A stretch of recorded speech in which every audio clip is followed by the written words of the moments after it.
tunu. Ua e whai unga e whaamisinonga, ua whaia e tusa ai manisi o mori anga o sonu ngā tūra whono whainga pārita.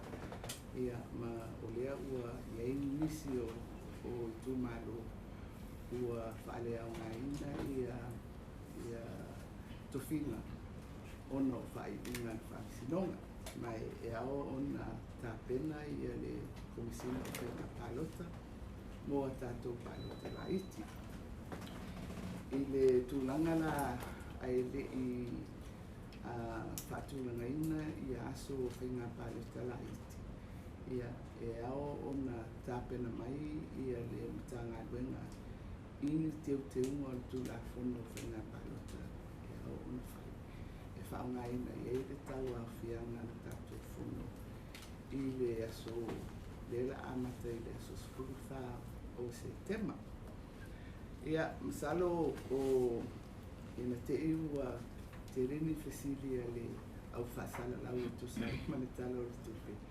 Ia o lo si la fia le le le tunu o le tātou talo o tupe e to a whaala u loa alua ia i le teimi e whapena na whaatati a i tu la whono o le tala whaatau o tupe i tungo lau lau a whono al pātini le o lo fuafua i namo le asos fulfa o se tema.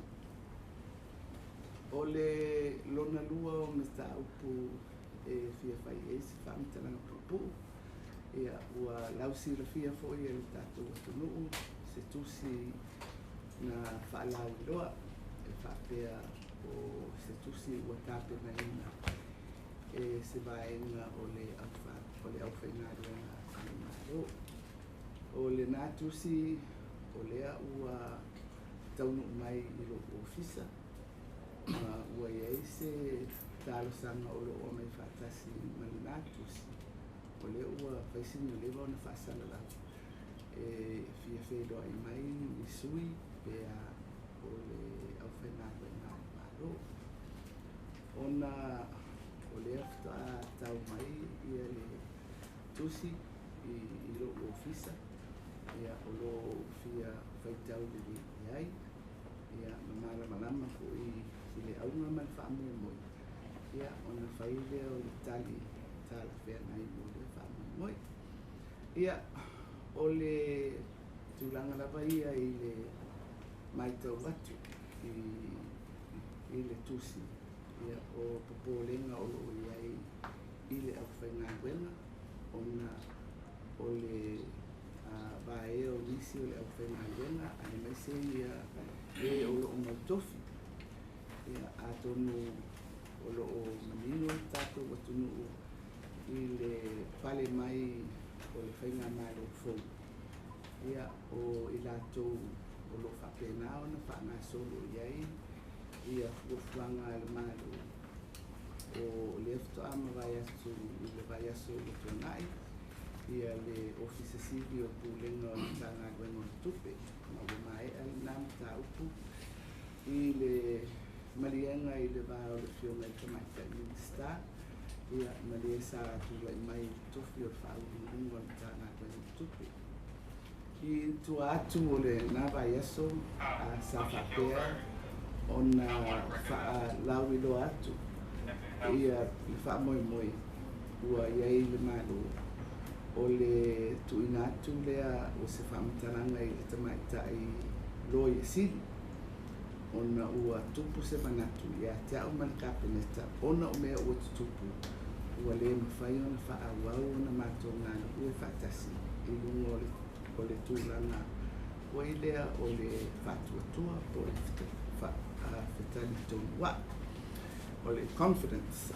ona o mea ua tutupu ia sa whape foi ona tūla i mai se tūlanga whapena i le wā o le fionga i le fui whetalai ma le sa tūla i mai o le whaira tusi le whono.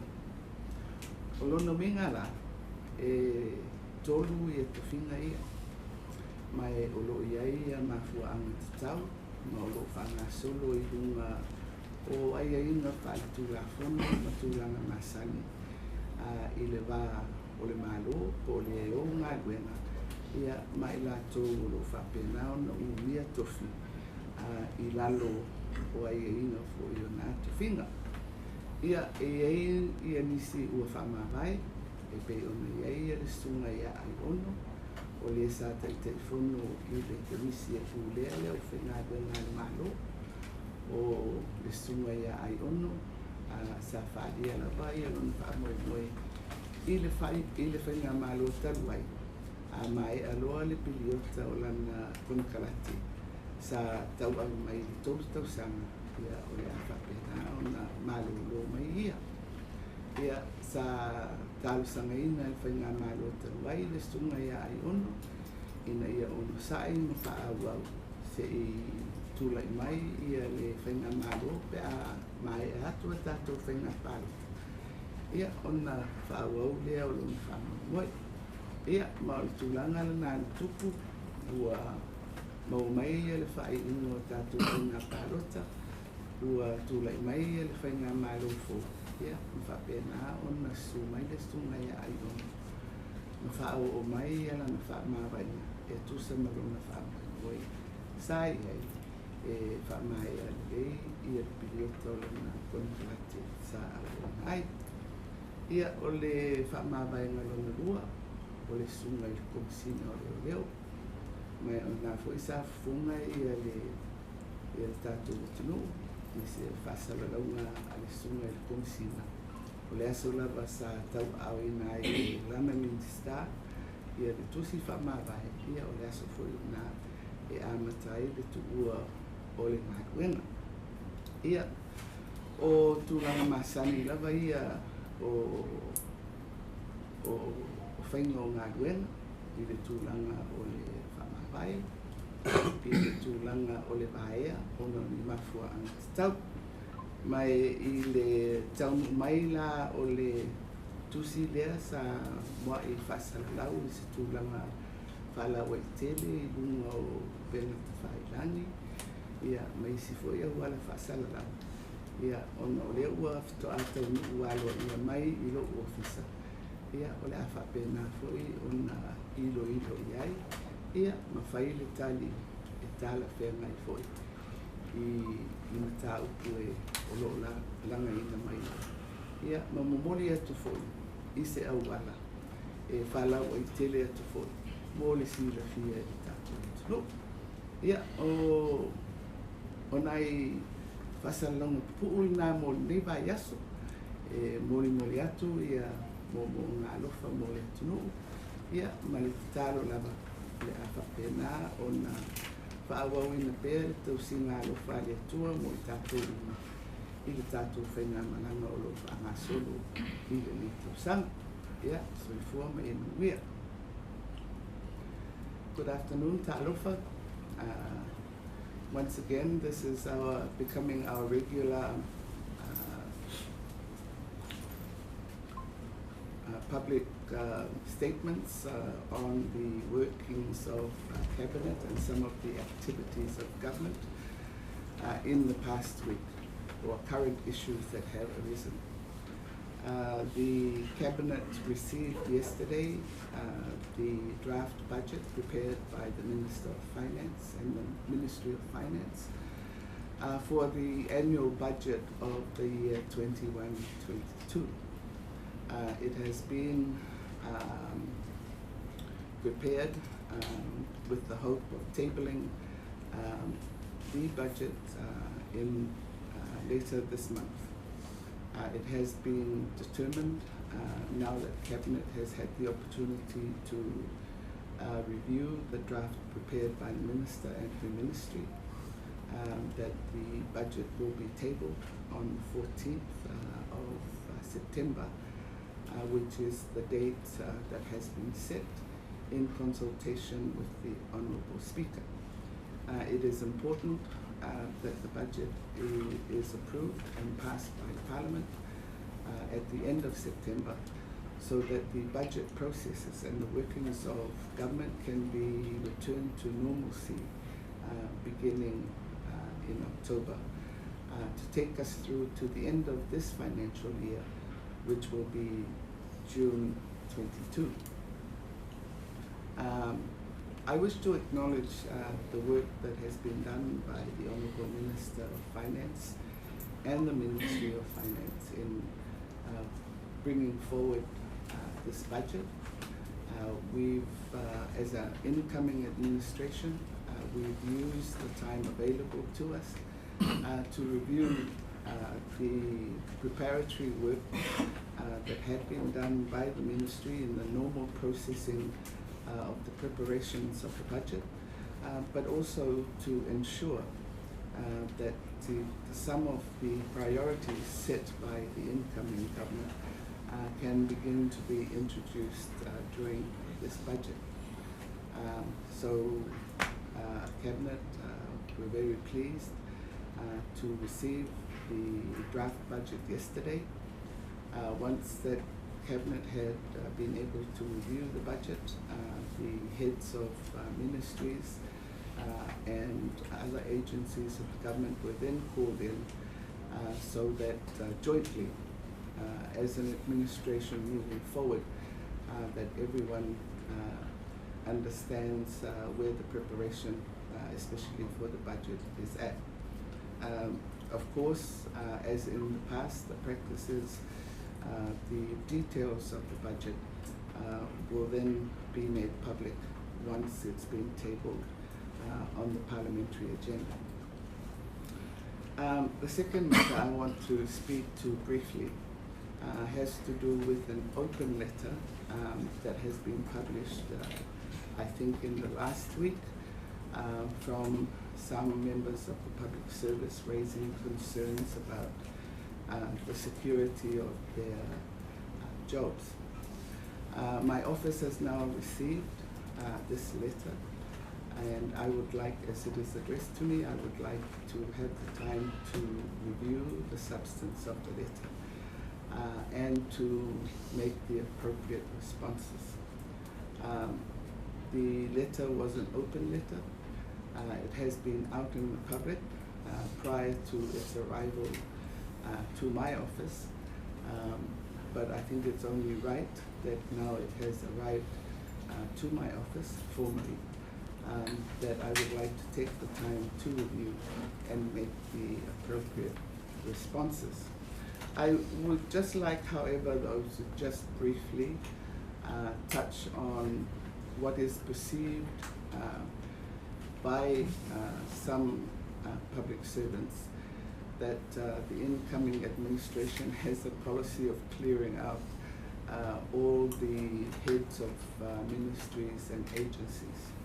I would like to make it quite clear through this publication that that is not the intent of this new administration.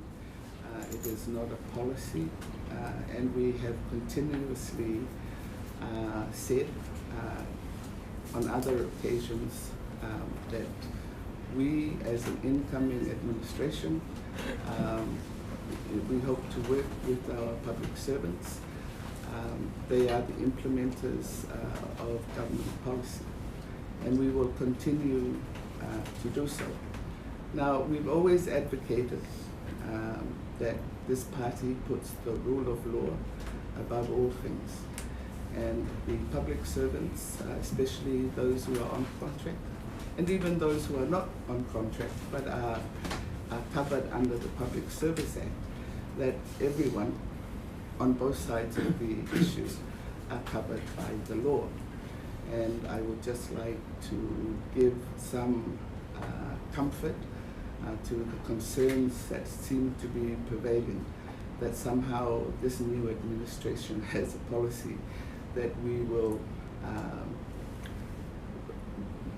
clear out the heads of departments that are currently in place.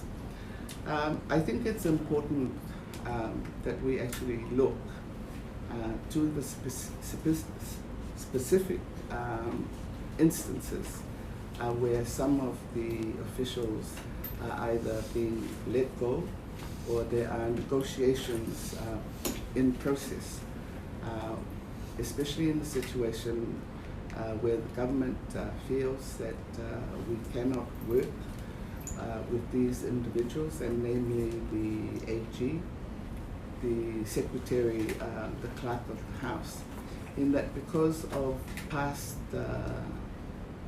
happenings, not necessarily of their making, but of the circumstances around the electoral process and the processing of issues through the courts and their own participation through their respective positions, that it is an untenable situation for the new administration to continue working with these officials when there is essentially a loss of confidence. Now, these matters are being processed duly, and we have always advocated for the rule of law, and we want to assure the public service that all of us, we are mandated, and we do have our particular rights as public servants. So the response at this stage to the open letter of the public service is that I have received it formally now in my office. It arrived yesterday afternoon. I would like to have the time to give it due consideration and make the appropriate responses. So essentially these are the only two matters for this week. Although it may seem it is only a few matters, but especially the preparation of the budget and the organization around the processing of the budget now to Parliament has been the priority for Cabinet in the last couple of weeks. So I would like to wish everyone a good afternoon, and hopefully next week we can continue the publications with regards to the activities of government. Yeah, basta lava. Malo sa no lo flo. Maka tira chile la tono foi tele e tono o le tia pio fino ti mati pani. O le la o tau tomo le sufa o masina nei o se tema wa e te wa fi el palmene e ta o le tulanga ni vai o te utengo tu la fono finga palota mor komsino palota ina ia tu ina tu mo te wa finga nem fina e tau faata mai po a tonu tu te u. Yeah. O te loa pe o mena tu lai mai le palot stedi. O le tūlanga fo i lea o le whai o whale palot whapitoa sa masani o nei ai. I le mea fo i lea e whawhai ngofi e ia le whatino ina o palota. O le si la tūlanga le na satatano ai le kapeneta. Ia, ma o na fo i ua whatatano no ai le minsta ma le komisina. Ia wa o palota I o palota la iti, ai le se palota tele hoile. Mai ai al tūlanga e au lava ona I se vainga mo whale palota whapitoa. Le whawhengo fia e ona whatino ia le ngai inga. O le si tūlanga, o le pre-polling, o palota mua ia na whai. O le mātou fuafua atu iai, I le palota tele. Tu sai wha aso. Na whai ele pre-polling, ai le I o I le aso iwa. I le nā whao aso, sa whatūlanga foi le I whale palota pe tasi lava I le tūmaru, ai āfua I le tupe whaari, ma le ngai o inga na whai, I o isi whale palota, pe tasi pe to luan tangata, a o lea ua whatūlanga mo le whao aso, tangata whai ngā luenga o ta vale ma tūlanga whapena. Le la e le manatu. O ile e tau fo I ona whaise fuafuanga le komisina o whenga pārita. A whapea lava e tā ua le pre-polling. Ai mai se e tangata mātutua o e ngase o tangata hoi le whenga ruenga I auaunanga hoi le manaumia. Ia pea la se avanoa ia pe tasi se aso pea. I fuafua lea I le tupe whaari. I se tapenanga e fua I le tele o ngā renga le I whai. Pe o se tasilana o vainga o le samato talatala noa I pia whapea e whaini whainga palota la iti. Ia, mai ai fo iani si mea wai ai me se ala o komisina o whainga palota. E fo i atu langa i te lo whainga palota. Lau te loa lava e nai toa nei e. Ia, ai o le awanoa la lea e whaalirei e. Ai le i bala aua ia le aso e whai ia whainga palota la iti. Ai pe o mena sa mato mawhawhau mato ia. Ma ia manino fo. Ia wa le masani ai whao ngā ari si palota sa whai le palota te. Ia a o le whaafisili fo i lea. I le vaenga lea ua atolu o futasi i le vāo le teni le sa whai le whainga palota tele.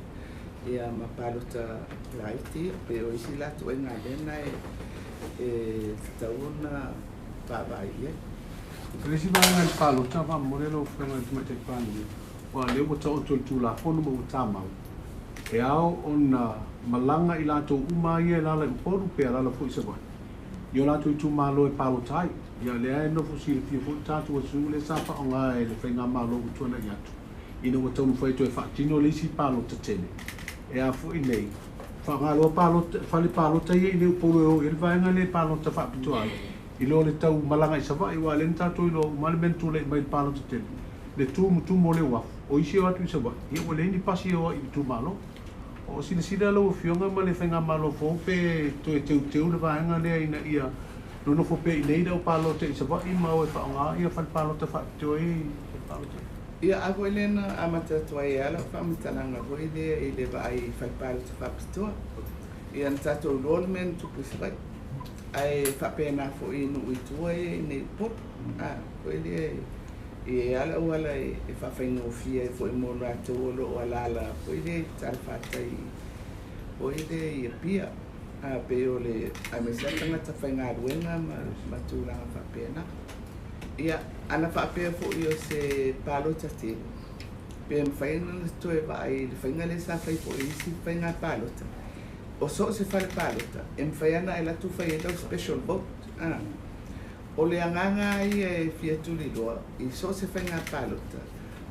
O le whai o se whainga i pito, whainga o fia i, mō tangata palota, on whaatino le lato o siute. Ia, mai o le winga lana, o le ua to e tuli loa mai e le tūlanga lea. I o le tūlanga lana, o le etala no atu, i ele minsta i le komisina. E whai sira, ma le fo i loa i e tu malo, i ala whai e ia palota laiti. Lau fionga o leo whamautu mai ia le aso e tau au fia ni mene. O lau fisile lau fionga i to alua sifolo ono ia sui sifolo pe to lima sutasi le lai. Ia, o le bala awa ia. O le ave i whaipule o umona whatau tō.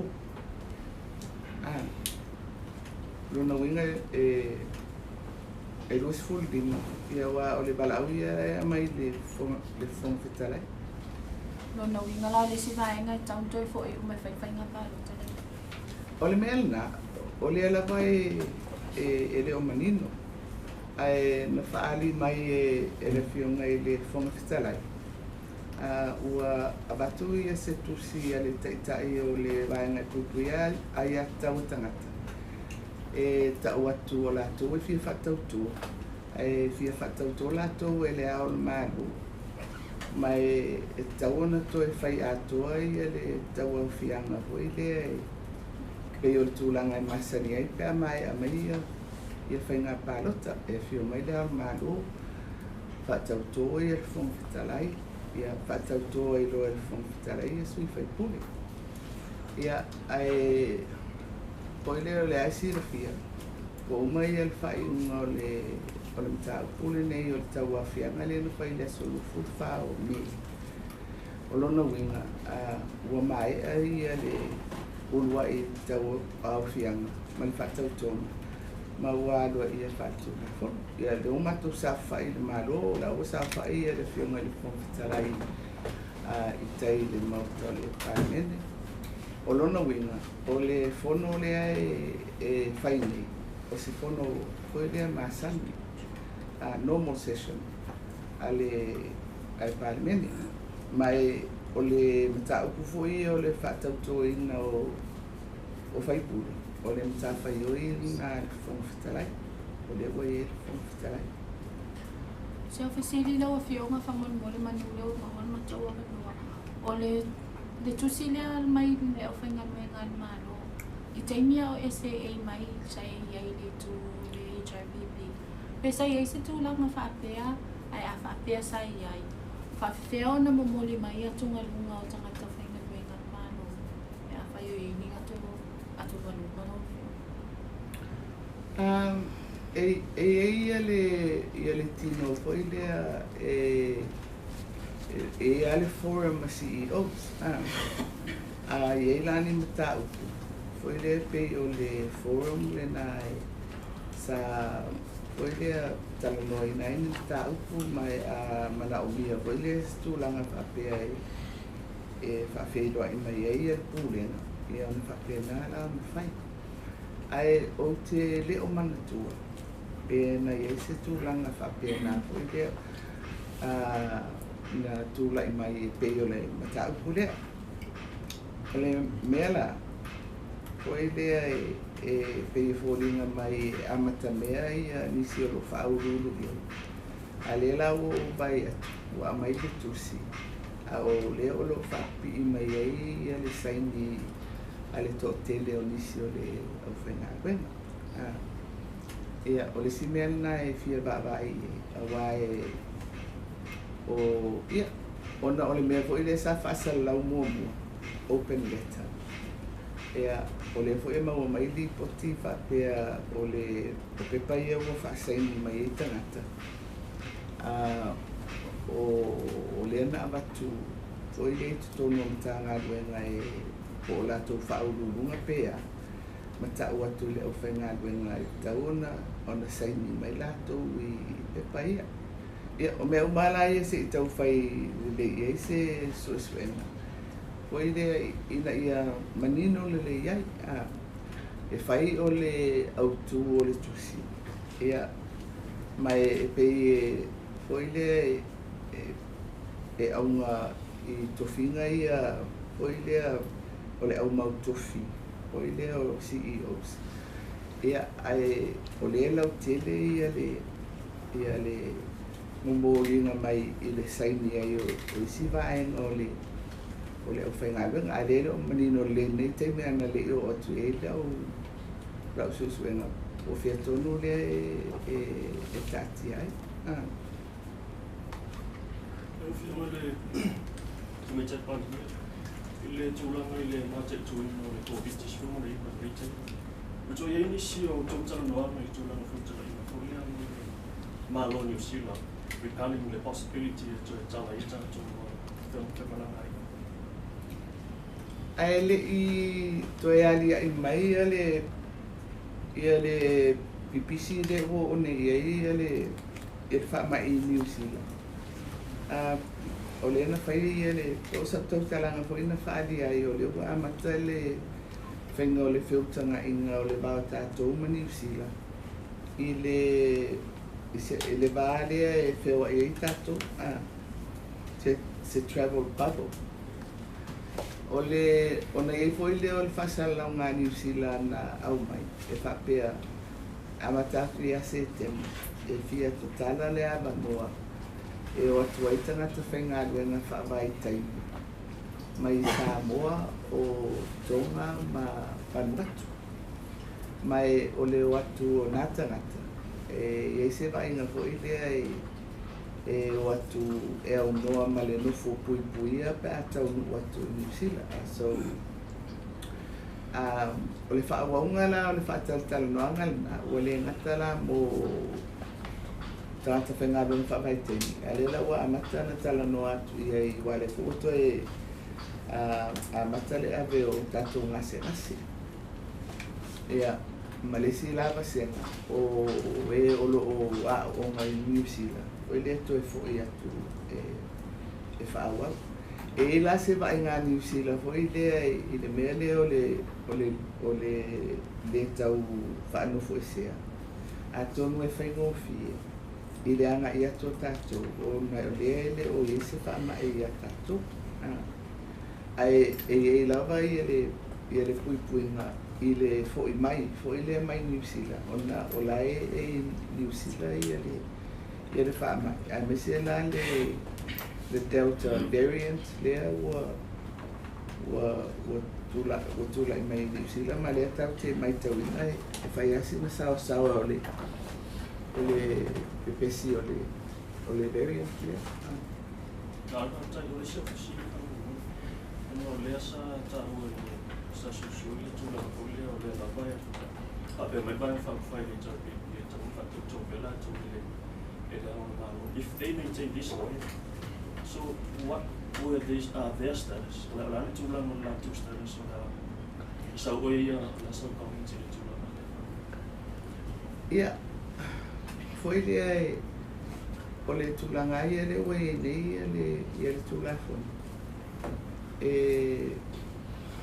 na ole fom fitala ia le tante fa toi la mai tau i le tusi le ua mai le taitai o le tuanga atania mai le tania le taitai o le tuanga ima le vaenga whaupawhai upuia ia tau tangata lau te le tania e whai una whausino poi le whatu lai mai e whai ngā malo pe o le whaavae nai lau vai atu ia e fwoi ia mai o le tūlanga hoi le o le whatautoi e le whapea e whai e mela i ero la tūwhina mai e whai i rungo le mele i e tūla whona e le whapea wha ua matou whai atu e whaasao na whatautoi ai o le awa noa o le atou e whatautoi o le laso whai tutoa o le whonwhatala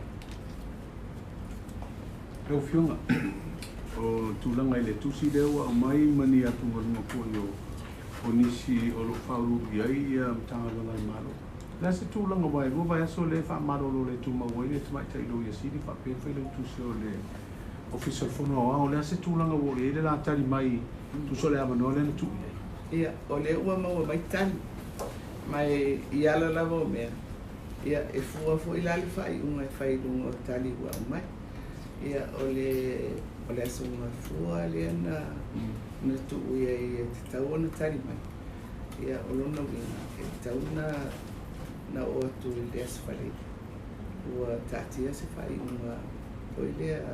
Ia, mō le loia si, o se whai unga a umana kapeneta. Mō le whailau tusi al fono, o se whai unga le al fono fitala. Tafta. Lau whiunga se tasi o mata upu e le i maua fo i lau Samoa ngai nei a sofa mole lau whiunga. O se tasi o to whinga fo, leo lo ofisili nia fo i mama le tungu ai mi se laga ia nei tua ngai whapea ngai se to whinga fo o le chief of staff.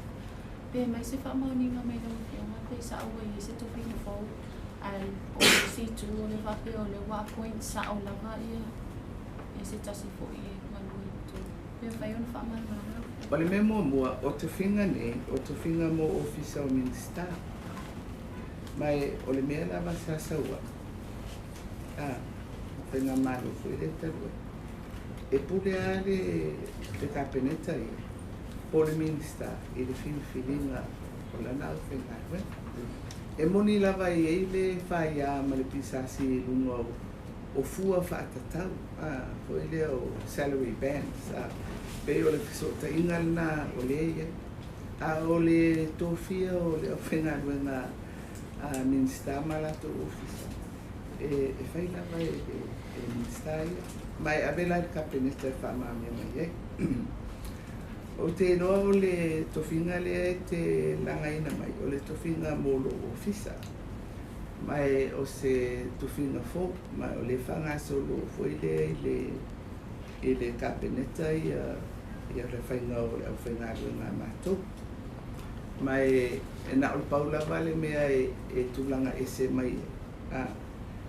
O le le whaatūlanga ina o le tuwhinga. O ai fua po le ale to inga ngā duenga. O le tele ala o taimi te tonu o official minister. O le whainga duenga fo le secretariat. Whasoloa pepa matūlanga pena. O le whaatanoanga la mo le position mea. ai me se ara mo le official pale mia mo mia se tangata foi le recruit mai at a higher level foi le po le ACO level o tangata ia le to mai maleanga ba foi le ai fenga fa vai foi le fenga analyze ia fenga fa vai mo so ani ia tau o se tangata so ani ia wa tu sa wa o markapeneta so tai mai ngai o ngai malo tawala mai minsta mala ke tanga ia mai ana fa pea foi le wa tanga patino ia te o pe foi le patino ia ngai ngai si minsta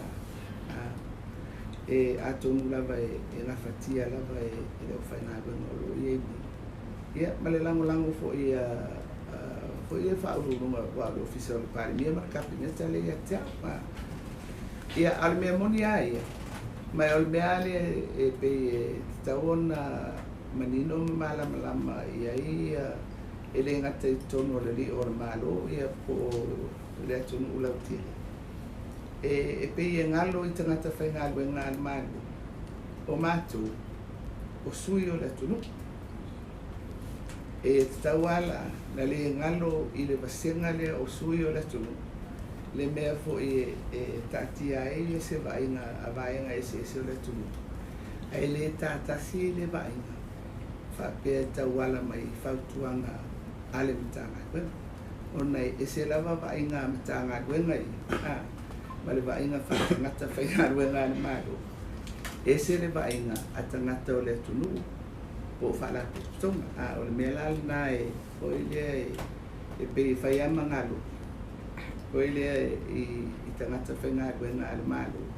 Ia o fo ile vasenga mato pe wa umina ile e chapipi. Fo ile o le vainga ai o le vainga fa malo. Ai ngalo ai le situlanga fa pai. O mato wa o sui tangata le tunu. So it tawa na ile o wala. Fo ile fa o lo lai pea ma fa manatu mai. Po fele me o tati ai ia vai ngai tu atu mai e fa tu ai o fai unga ai fai o fai unga ale malo ona o kapeneta le fai fai a le me ia o mai ai ia vai nga mamanatu ia e tawana lo te ai mole mata pule te langa mai I o le tano no ina te mili ona o le tulanga e mo mia Nana fa Samoa Chief of Staff long filma te mai te pari. O le sifio o whenga. O le aso fina ngalo iai wha mole lau fio ngai le mta upu le watu umai le Chief Justice. Nina la ngai se whapea. I le paketi tau na watu lava paketi le Ministry of Justice tuto atasi na ia lo ai tuto atasi le ia le tu le fa mo la lui tutino il malo le se va in fa pena ele ngata o le famsilonga ai fa pe foi ia le fono fa tu la fono ile me foi le o le tuto atasi o tutino ne mai o le sala o tupele tapeno ni Ola olo iei se tupe olo o Samoa e tilo ai ia malo pe fa ferm fai mena.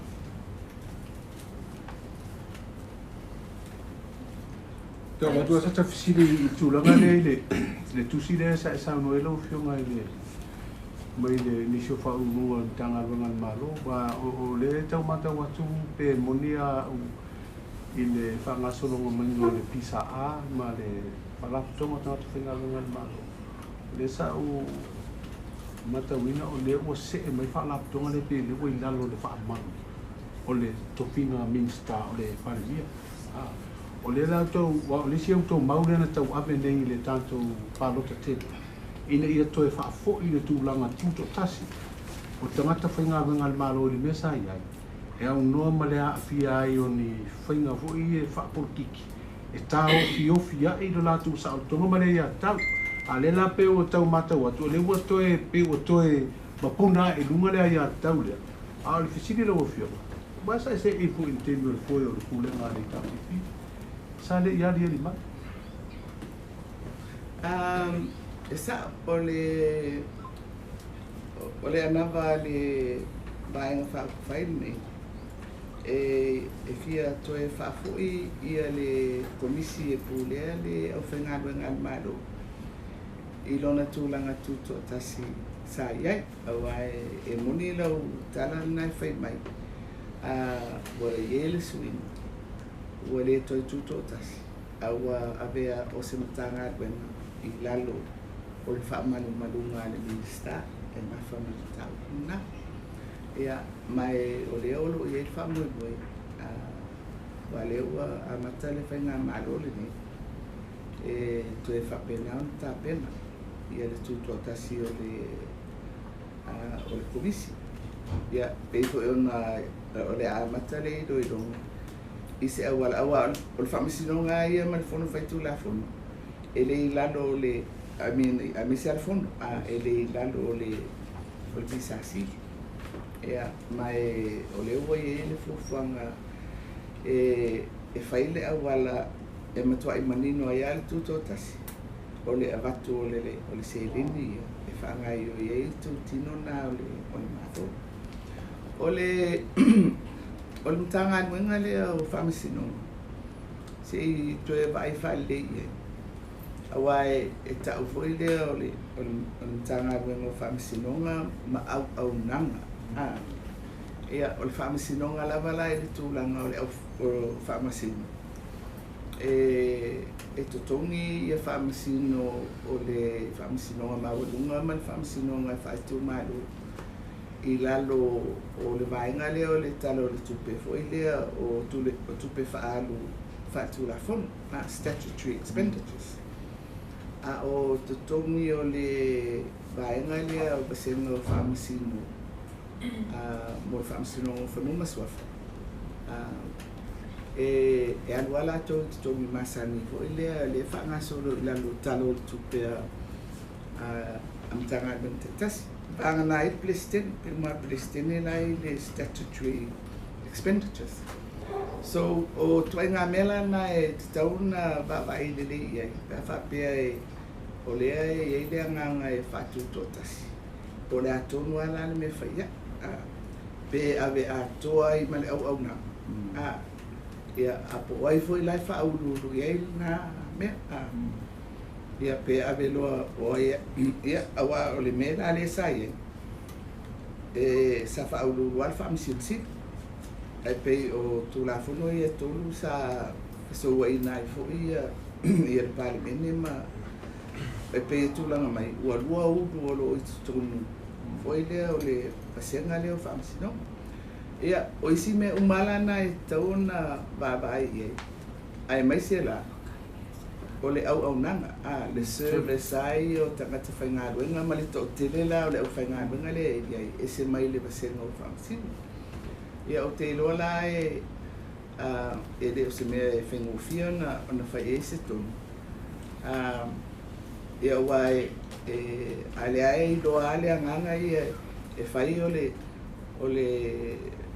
le ufa o iloa mai o le lunga o newspaper fa pe o se finangalo na o le whamsinusi ia ala mea e le sa ngō le whamsinusi le minska pe o whai mai fo stala e ta pe o mele le walo i ni tato o tala noa i lunga o whasalau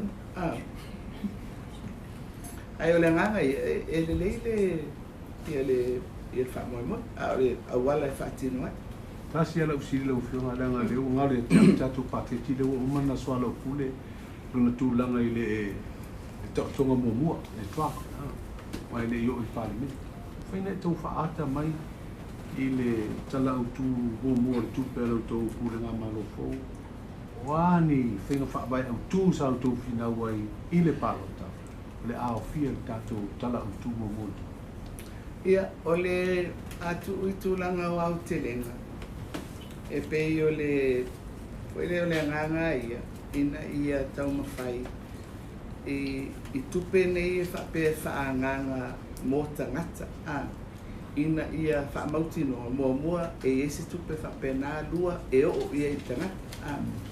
Koi lea o le welfare and well-being. Mai i lea nganga ko i lea na awe se tūlanga lau tini. Ko i lea o se investment, o se tului ina ia mawhai o na whaatupu ai. I lea nganga ko i lea e ngā osi ai tangata Samoa ia lona tamau aina. Ko i lea whai mo ia, ai a whaalau tini. Ia usi tia ko i tūlanga i o le tamau aina o le tunu. O le tūlanga lana o le au te renga i low fisili mai. O au wala. Ele ngata i au nanga whaapitoa. Ko i tangata mātutua, tangata i eimana o ngā ko ele whaapitoa. Ia. Ai o le mea fo i lea, o au wala e o atuai po tangata o lo whainia la to pisinisi. Po ni whaalapo tonga fo i lea o lo ngā lulu e mo le leila o tele o tangata. Ko i lea e whaamarusia ai fo i a la tongi. E pei o vaenga la na o lea o lo o i lea a matana mo moli le talo o tupe nei. Ia o le fo i tele tala i 5 miliona. Ia o lea la au te vai atu. Ko i lea o lea e pei e tau amata mai. E se tupe tau amata. E amata o na whaatulanga ai. Pe whawheo na whaatino i e whaamoe na. Awa e leisi me fo le whapena le atu whatu 3 miliona tala. Ai te tau na whaatulanga le po alo mea. E whai ele nā mea. O le masuta si miliona la leo wa le tono le tala mo motu. O le wai e le vaenga e tā pena. Ia manatua la tu te sia afarta usanga whatu. Pe au ngala ali nei te. O le tā pena le atuai. Ia maamata o na vai pola le vai tala whengai e whai e nena. No whiunga o tato iai pele, manura o tui se e mai kākits. O le fisifia mana o whiunga au fōfoi fo ilea i le whamawai o le whaurunga o tupe sa iai. E nei se tuna inga fo ilea se i mai ea ona tu ina mai le tala au tu tupe i tono le le se mo kapeneta e va adua pe ma le minister. Ko se fenga foto langa le anga i me pe na minister me le tala tu pe mo kapeneta. Ia ere anga i mai na minister, na anga i mai minister ma le tangata o suitu langa mai si official o le tanga no tu.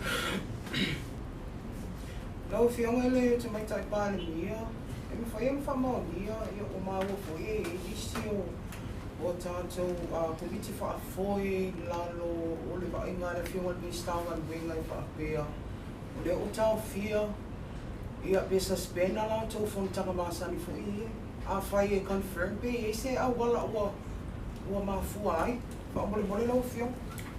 Ia na whaari mai le whionga le minsta, ia le tūlanga lea i le itu. Ko lea o le fōfo i o le pūlenga. E moni ala o le ai boards. O boards foi. E whai fōfua i lato ngā ruenga i lunga o whainga whawai. A le whainga malo le teimi ma le teimi. Ia o le manatu la o le minister.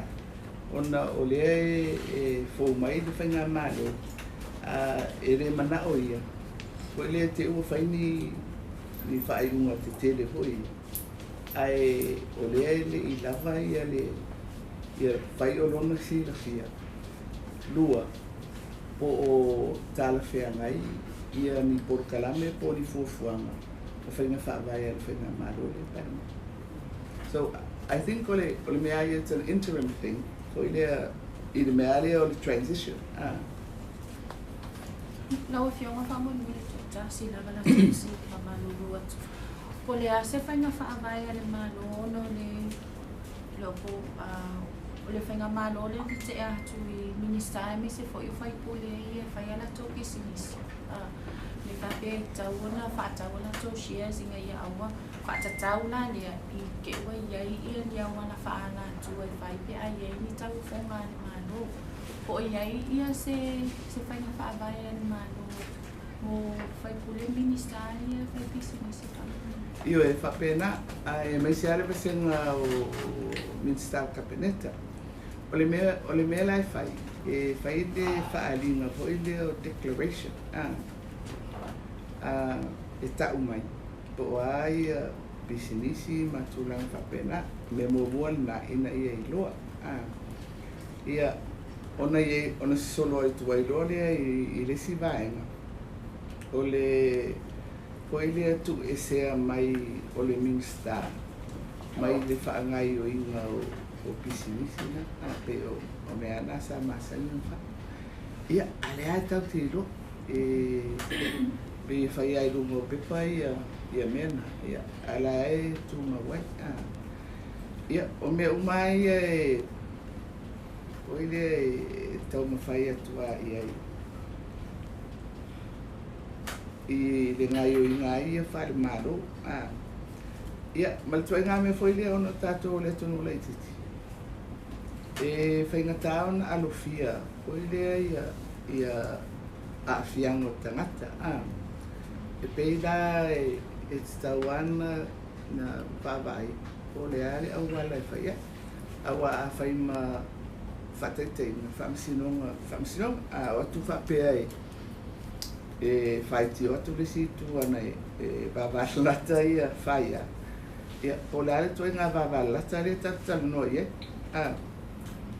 ia wa fai mfata te ina ole a mai le fo fa pe o ma le fam silu sili mate ai ale lai fu atu nga fo ole ai nga mate ai ole ai nga fai fi au ole ai nga ta ole ai sa petaia e to ai vala suli ole ai sa petaia ia o le sila laina e le fiona e le famsiusi ia le sila ina ia o le sila ina ia ngatoloi ia mal mautangata uma foi le o le tono malo a fuala il fa ngasolonga e o mai matotu kula o le fai le lima le ba foi le o tangata na matotu tukuma ia tatou talanoa i le mele o le fai ama ia tatou ilo le uma fasamo e pe se fulu tu pulana e fai mai ai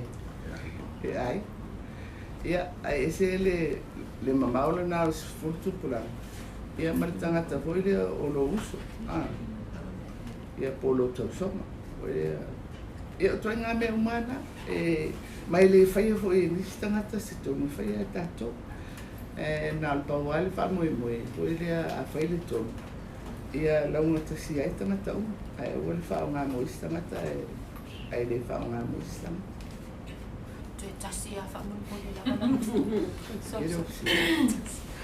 o tōtonu whaururunga mtanga nuenga malo le wa fisilingia o tōlua le silingia le tōtasi le whamalolo o le fisili mai le situ lau a fionga po mai le laso o le lalo le to ia malo le fisili tō sa o lava lau ia a whapea poile laso e alan a whapea i se tari o le mea o lona winga o se mea na fufuaina a le e whamitala e le o se ananga na whainga marolo ne ia malesi se ua pe ia i le tiapipi o tangata o i le i vaea ni tangata whainga winga to tere ko tangata ia na vaea o mafua angana mawai fo le whanoa ia maliti ngā o nātangata ia an whaifo na ngatu whapea e na whai ai lunga o alo mea ma alo tu la fo ia foi dia ai pe ia le pe au lea batu o le ala mai tau ala i lunga i le foi dia i alo i o tu la fo a mana ia fo ia tau wha le tu la fo no tangata whainga lunga i mai e tutu so matato ai foi se fina ngalo i lato o le ua ngai atu ia se fai unga le maru ia polo ava no tu la fo no ka fa pe so lato fina ngalo le fifia o manatu ele tala fea ngai matu la fo no fai unga le fena maru o fia ko famo ni le ua famalo lo le tu maule sa na fo na pa o le tante un famu le famo o te rei rora nā mo. Pe siri ngai fisiri le komsinga o leo leo. Prime Minister, my question is on the IPCC report that was issued in August. The country submitted its second NDC in July, but in response to climate change impacts highlighted by the report, what are immediate climate actions that will be taken by our government? I think our commitment is still the one that we made earlier, to be 100% renewable energy in the electricity sector. Only 2025. Yeah. So I think when to my way, we're still with that commitment. I actually haven't seen the details of the latest commitments made by us, but I think along the regional approach has been we're holding on to the 1.5. We're meeting our commitments with emissions, which is not difficult, but it still doesn't hurt that we do that. But more to the point is what actions we are taking for not only mitigation but also adaptation.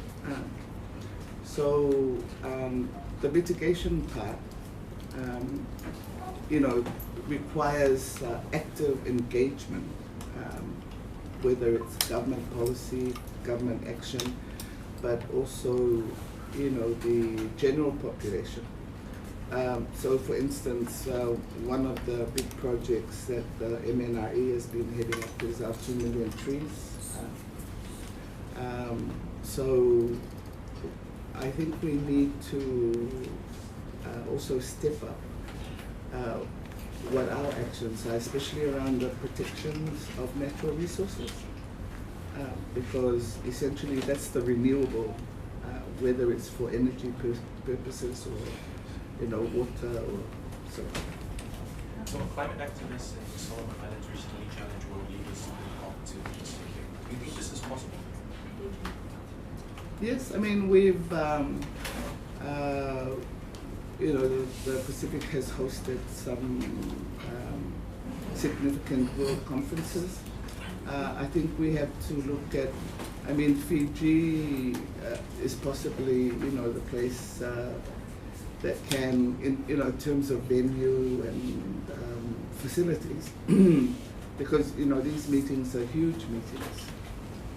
So it can be done, but I think the difficulty is with the uncertainty of the COVID. But aside from the uncertainty of COVID, do you think Samoa will consider hosting such an event? It would not be our priority at the present time. I'm not sure that our sort of economic base, whether we can afford that. So I think we really do have to prioritize. It would be a good thing to do, but whether we can do it and do it well is another thing.